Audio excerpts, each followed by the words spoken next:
પ્રદેશમાં વરસાદ લગભગ નથી થતો, કારણ કે વરસાદને વરસવાનું મન થાય એવા વૃક્ષો ત્યાં નથી હોતા. પ્રબળ પુરુષાર્થ પછી પણ સફળતા કે સંપત્તિ પ્રાપ્ત નથી થતા, કારણ કે સફળતા કે સંપત્તિને ખેંચી લાવનાર પુણ્ય કર્મ હાજર નથી હોતું. સજ્જન ગણાતો માણસ પણ પડોશીને ત્યાંના લગ્નાદિ પ્રસંગોમાં નથી જતો, જો એને એ પ્રસંગમાં પધારવાની કંકોત્રી નથી મળી હોતી તો.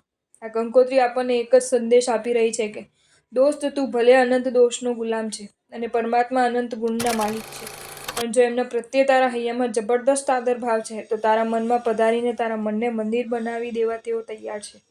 આમંત્રણ વિના સજ્જન ઘરમાં નથી આવતો, આદર વિના પરમાત્મા મનમાં નહીં જ પધારે.